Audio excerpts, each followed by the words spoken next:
ಆತ್ಮೀಯ H16 news ಅರ್ಥಾತ್ ಹೇ ಸೀತಾರಾಮಗೆ ಸ್ವಾಗತ. ನಾನು ನಿಮ್ಮವ MI ಅಥವಾ ಮಲ್ಲಪ್ಪ ಜೋತಾವಾರ್. ಆದ್ಮೇಲೆ ಈಗ ತಾವು ದಿನ ಸುದ್ದಿಗಳನ್ನ ಅದರ ಜೊತೆಗೆ ವಿಶೇಷತೆಗಳನ್ನ ನೋಡ್ತಾ ಹೋಗಿ ವಿಶೇಷ ಈ ಮೊದಲನೇ ಸುದ್ದಿಯನ್ನು ನೋಡಿ.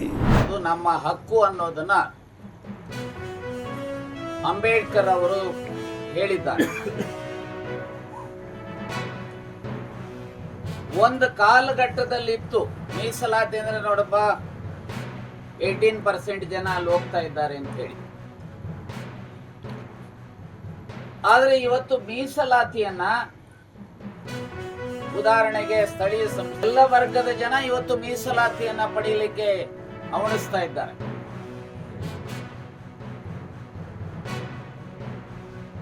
ನಾನು ಪಾರ್ಲಿಮೆಂಟ್ ಸದಸ್ಯನಿದ್ದಾಗ 2019ರಲ್ಲಿ ಸಾಮಾಜಿಕವಾಗಿ ಮತ್ತು ಶೈಕ್ಷಣಿಕವಾಗಿ ಅವರು ಆರ್ಥಿಕವಾಗಿ, ಯಾಕಂದ್ರೆ ಅಂಬೇಡ್ಕರ್ ಸಂವಿಧಾನದಲ್ಲಿ ಎಲ್ಲೂ ಹೇಳಿಲ್ಲ ಆರ್ಥಿಕ ಹಿಂದುಳಿದ ಬಗ್ಗೆ. ಅವರಿಗೆ 10% ಮೀಸಲಾತಿಯನ್ನ ಕೊಡುವಂತದಕ್ಕೆ ತರಾತುರಿನಲ್ಲಿ ತಂದು ಸಂವಿಧಾನದಲ್ಲಿ ಅವಕಾಶ ಇಲ್ಲದಾದ್ರೆ ಅವ್ರು ಕೊಟ್ಟಿರೋದ್ರ ಬಗ್ಗೆ ನಾನೇ ಅವತ್ತು ಅಧಿಕೃತವಾಗಿ ಕಾಂಗ್ರೆಸ್ಸಿನ ಪರವಾಗಿ ಬಿಲ್ ಮೇಲೆ ಮಾತನಾಡಿದ್ದೆ. ವರ್ಗದ ಜನ ಶತಶತಮಾನಗಳಿಂದ ಶೋಷಣೆಗೆ ಗುರಿಯಾಗಿದ್ದಾರೆ. SCಗಳು, STಗಳು ಅಂಡ್ ಅದರ್ ಬ್ಯಾಕ್ವರ್ಡ್ ಕ್ಲಾಸಸ್. ನಮ್ಮ ರಾಜ್ಯದಲ್ಲಿ ಸುಮಾರು 50 ಲಕ್ಷ ಜನ STಗಳಿದ್ದಾರೆ. ಸುಮಾರು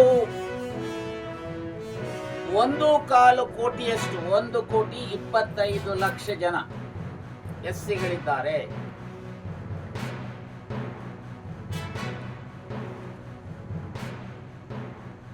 ಸುಮಾರು 2.25 ಕೋಟಿಯಷ್ಟು OBCಗಳಿದ್ದಾರೆ. ಆರ್ಟಿಕಲ್ 341 ಪ್ರಕಾರ ಯಾರು ಸೋಷಿಯಲಿ ಅಂಡ್ ಎಜುಕೇಶನಲಿ ಬ್ಯಾಕ್ವರ್ಡ್ ಇದ್ದು ಅನ್ಟಚಬಲ್ ಇದ್ರೆ ಅವರು SC.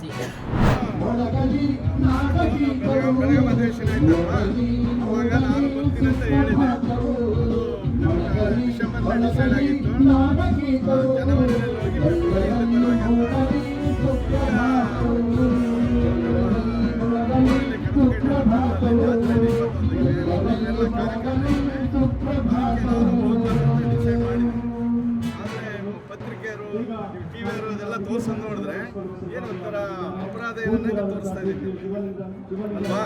ರಾಜಕೀಯ ಇದಾಕಿ ಆಮೇಲೆ ನಾನು ಹಿಂದೆ ಹೋಗಿದ್ದು ಅಮೆರಿಕಾಗೆ ಹೋಗಿ ಬಂದ್ವಿ. ಅದಕ್ಕೆ ಆ ಥರ ಹೋಗಂಥದ್ದನ್ನ ನೀವು ನೋಡಿದ್ರೆ ಮಾಧ್ಯಮದವರೆಲ್ಲ ತೋರಿಸ್ಬಿಟ್ರೆ ಏನಪ್ಪ ಇದನ್ನ ಯಾಕೆ ಮಾಡ್ತಾ ಇದ್ದಾರೆ? ಖಂಡಿತವಾಗ್ಲೂ ನಾನು ಹೋಗ್ಬೇಕಂತ ಡಿಸೆಂಬರಲ್ಲಿ ಅಂದ್ಕೊಂಡಿದ್ವಿ. ಈಗ ಮತ್ತೆ ಅದೇನು ಬಜೆಟ್ ಸೆಷನ್ ಆಯ್ತಲ್ಲ, ಅದಕ್ಕೆ ಅದನ್ನ ಮುಂದಕ್ಕೆ ಹಾಕಿದ್ರು. ಈಗ ಮತ್ತೆ ನಮಗೆ ಖಾಸಗಿ ಕಾರ್ಯಕ್ರಮದಲ್ಲೇ 21ನೇ ತಾರೀಕು ಜಾತ್ರೆ ಇದೆ.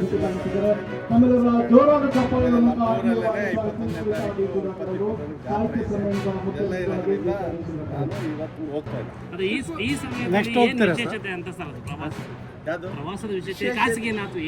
ಖಾಸಗಿನೇ ರೀ, ಖಾಸಗಿನೇ. ಎಲ್ಲರಿಗೆಲ್ಲ ನಾವೆಲ್ಲ ಕೂತು ಸೆಷನಲ್ಲಿ ಮಾತಾಡ್ಬೇಕಾದ್ರೆ ಹಿಂಗೆಲ್ಲ ಯಾರು ಬರ್ತೀರಾ ಅಂತ ಹೇಳ್ಬಿಟ್ಟು ಹೇಳಿದ್ರು. ಹಿಂಗೆ ಹೋಗೋಣ ಅಂತ ಹೇಳಿದ್ರು. ಆಸ್ಟ್ರೇಲಿಯಾ, ನ್ಯೂಜಿಲೆಂಡ್ ಅಂತ ಹೇಳ್ಬಿಟ್ಟು ಅಲ್ಲೆಲ್ಲ ಇನ್ನು ಹೈನುಗಾರಿಕೆ ಇರ್ಬೋದು, ಇನ್ನೊಂದು ಇರ್ಬೋದು. ಬೇರೆ ಟೈಮಲ್ಲಿ ಇವಾಗ ಅಮೇರಿಕಾಗೂ ಹೋಗಿದ್ವಿ ನಾವು 13-14 ಆ ಥರ ಅಂತ ತಿಳ್ಕೊಂಡಿದ್ವಿ. ಬಟ್ ನೀವು ಇವಾಗ ಅದಕ್ಕೆ ರಾಜಕೀಯಕ್ಕೆ ಇದನ್ನೆಲ್ಲ ಹಾಕ್ಬಿಟ್ಟು ಅದನ್ನೆಲ್ಲ ವಿಚಿತ್ರವಾಗಿ ಜನರಿಗೆ ಸೆನ್ಸೇಷನ್ ಕ್ರಿಯೇಟ್ ಮಾಡ್ತಾರೆ. ವಿಪಕ್ಷಗಳು ಹೇಳಿರೋ ಕಾರಣಕ್ಕೆ ಎಲ್ಲ ವಿಪಕ್ಷಗಳ ಅವ್ರ ವಿಪಕ್ಷದ ಕೆಲಸಕ್ಕೆ ಅವ್ರು ಮಾಡ್ತಾರೆ. ಆದರೆ ಈಗಿನ ಸಂದರ್ಭ ಆ ಥರ ಅಲ್ಲ. ಇಲ್ಲೆಲ್ಲ ಹೋಗ್ತಕ್ಕಂಥವ್ರೆಲ್ಲ ಸ್ವಲ್ಪ ಫ್ರೆಂಡ್ಶಿಪ್ ಇರ್ತಕ್ಕಂಥವ್ರು ಮತ್ತು ಫ್ರೀ ಇರ್ತಕ್ಕಂಥ ಮಾತಾಡ್ಕೊಂಡು ಫಿಕ್ಸ್ ಮಾಡಿರ್ತಕ್ಕಂಥದ್ದು. ಬಟ್ ಇದನ್ನು ನೋಡಿದ್ರೆ ನೀವೆಲ್ಲ ನ್ಯಾಷನಲ್ ನ್ಯೂಸ್ ಮಾಡಿ ಭಾಳ ವಿಜೃಂಭಿಸ್ತಾ ಇದೆ. ರಾಜ್ಯದಲ್ಲಿ ಕುರ್ಚಿ ಜಾಸ್ತಿ ಆಗ್ತೈತಲ್ಲ ಸರ್, ಈ ಟೈಮಲ್ಲಿ ಪ್ರವಾಸದ ಇದು ವಿಪಕ್ಷಗಳು ಹೇಳ್ತೀನಲ್ವಾ, ಇದು ಜನವರಿನಲ್ಲೇ ಫಿಕ್ಸ್ ಆಗಿತ್ತು. ಜನವರಿನಲ್ಲಿ ಬಜೆಟ್ ಅಧಿವೇಶನ ಆಯ್ತಲ್ಲ, ಅದಕ್ಕೋಸ್ಕರ ಮುಂದಕ್ಕೆ ಹಾಕಿದ್ರು. ಇವಾಗ ಏನಾಗುತ್ತೆ, ಆ ಟೈಮಲ್ಲಿ ನಾವು ಫ್ರೀ ಇರ್ತೀವಿ, ಈ ಟೈಮಲ್ಲಿ ಬೇರೆ ಬೇರೆ ಕಾರ್ಯಕ್ರಮ ಇರ್ತೀವಿ. ಹಾಗಾಗಿ ನಾನೇನು ನೆಕ್ಸ್ಟ್ ಪ್ಲಾನ್ ಮಾಡಿ ಹೋಗ್ತೀರಾ ಸರ್? ನೋಡ್ರಿ, ನಾವೆಲ್ಲ ಫ್ರೀ ಸೇರಿದ್ದೀವಿ, ಯಾವುದೇ ಮುಜುಗರ ಇಲ್ಲ, ಯಾವುದೂ ಏನಿಲ್ಲ. ಈಗ ನಾವು ಖಾಸಗಿಯಾಗಿ ಮಾತಾಡ್ಕೊಂಡಿರೋದು, ನಾವು ಖಾಸಗಿಯಾಗಿ ಹೋಗುತ್ತದೆ. ಇವತ್ತು ನಾನು ಹೋಗ್ತಾ ಇರೋದು ಇದೆಲ್ಲ ಬಿಟ್ಬಿಡಿದೆ. ಇಲ್ಲ ಅದು ಜೊತೆ ಇದು ಹೋಗುತ್ತೆ ಸರ್, ತೊಂದರೆ ಇಲ್ಲ.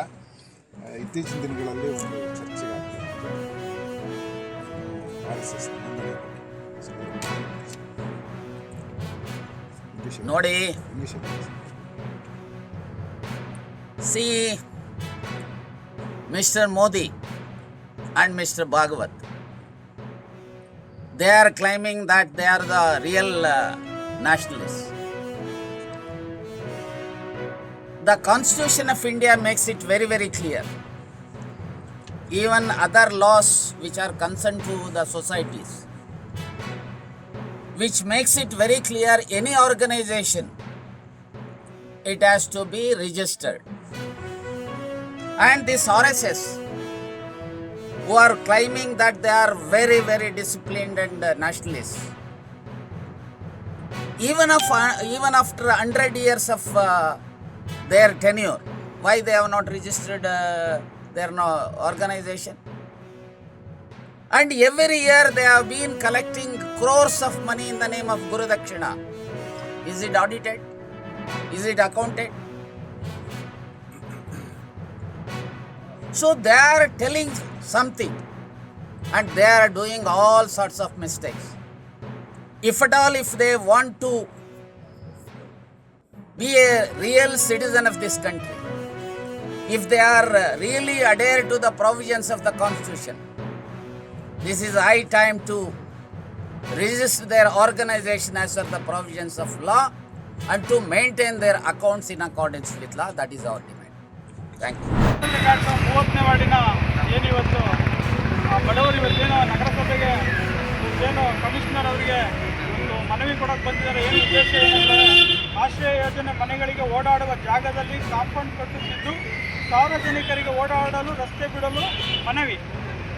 ಸುಮಾರು 40 ವರ್ಷಗಳ ಕಾಲ ಅಲ್ಲಿ ಘಾಟ್ನಲ್ಲಿ ವಾಸ ಮಾಡಿಕೊಂಡು ಇರುವಂಥ ಕಡು ಬಡವರಿಗೆ ಅದು ಓಡಾಡೋಕ್ಕೆ ಅವರಿಗೆ ಜಾಗನೇ ಬಿಡ್ತಿಲ್ಲ. ಸರ್ಕಾರದಿಂದ, ಮಾನ್ಯ ಸಚಿವರು, ರಾಜ್ಯ ಸರ್ಕಾರದಿಂದ ಬಡವರಿಗಾಗಿ ಆಶ್ರಯ ವತಿಯಿಂದ ನಗರಸಭೆಗಳಿಂದ ಸ್ಲಂಬೋರ್ಡಿಂದ ಮನೆ ಕಟ್ಟಿಕೊಟ್ಟಿದ್ದಾರೆ. ಆದರೆ ಅಲ್ಲಿ ಓಡಾಡೋಂಥ ಜಾಗನೇ ಬಿಡ್ತಿಲ್ಲ. ಅಲ್ಲಿ ಒಂದು ಕಮ್ಯುನಿಟಿ ಅದು ಓಡಾಡೋಂಥ ಸಾರ್ವಜನಿಕರ ಜಾಗನ ಹೊಡ್ಕೊಂಡು ಕಾಂಪೌಂಡ್ ಕೆಲಸ ಮಾಡ್ತಾ ಇದ್ದಾರೆ. ದಯವಿಟ್ಟು ಎಲ್ಲರೂ ಒಂದೇ ರೀತಿಯಾಗಿರಬೇಕು. ನಾವು ಮೊನ್ನೆ ದಿನ ನಗರಸಭೆ ಆಯುಕ್ತರ ಬಗ್ಗೆ ನಮಗೆ ಭಾಳ ಗೌರವ ಇದೆ.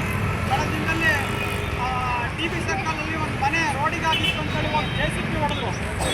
ಅದೇ ಕುಡುತೂರು ಸಮಾಜದ ವತಿಯಿಂದ ತಾಲೂಕಾ ಪುತ್ರ ಅದೊಂದು ಜಾಗ 10 ಅಡಿ 5 ಅಡಿ ಜಾಗ ಮುಂದಕ್ಕೆ ಹೋಗಕ್ಕೆ ಅದನ್ನು ಹೊಡೆಯುವಂಥ ಕೆಲಸ ಮಾಡಿದ್ರು. ಯಾಕೆ ಬಡವರಿಗೆ ಓಡಾಡೋಕ್ಕೆ ಜಾಗ ಇಲ್ಲ, ಅದೆಲ್ಲ ಬಡವರೇ ಇರೋದು, ಎಲ್ಲ ಇರೋದು. ಅವರಿಗೆ ಓಡಾಡೋಕ್ಕೆ ಜಾಗ ಬಿಡ್ತಿಲ್ಲ, ಕಾಂಪೌಂಡ್ ಕಟ್ತಾರಂದ್ರೆ ಇದೆಯಾ ನ್ಯಾಯ ಅಂತ ನಾವು ಮನವಿ ಮಾಡೋಕ್ಕೆ ಬಂದಿದ್ದೀವಿ. ದಯಮಾಡಿ ಈ ಮೇಲ್ಕಂಡ ವಿಷಯಕ್ಕೆ ಸಂಬಂಧಿಸಿದಂತೆ 30ನೇ ವಾರ್ಡಿನಲ್ಲಿ ಆಶ್ರಯ ಮನೆಗಳನ್ನು ಕಟ್ಟುವ ಸ್ಥಳದಲ್ಲಿ ಸಾರ್ವಜನಿಕರು ಓಡಾಡುವ ರಸ್ತೆಯನ್ನು ಒತ್ತುವರಿ ಮಾಡಿಕೊಂಡು ತಮ್ಮ ಅಳತೆಗೆ ಇರುವ ಜಾಗಕ್ಕಿಂತ ಹೆಚ್ಚಾಗಿ ಜಾಗದಲ್ಲಿ ಕಾಂಪೌಂಡ್ ಕಟ್ಟಿರುವುದು. ಇದರಿಂದ ಸಾರ್ವಜನಿಕರು ಓಡಾಡಲು ತೊಂದರೆ ಆಗ್ತಿದೆ. ವೈಯಕ್ತಿಕ ತಾವುಗಳ ಸ್ಥಳ ಪರಿಶೀಲನೆ ಮಾಡಿ ಸಾರ್ವಜನಿಕರಿಗೆ ಓಡಾಡಲು ರಸ್ತೆ ಬಿಡಿಸಿಕೊಡುವಂತೆ ಮನವಿ ಮಾಡಿದ್ದಾರೆ. ಇದರ ನಗರಸಭೆ ಮುಂದೆ ಹೋರಾಟ ಮಾಡಲಾಗುವುದು. ಈ ಮೂಲಕ ಮನವಿ ಮಾಡುತ್ತಿದ್ದಾರೆ.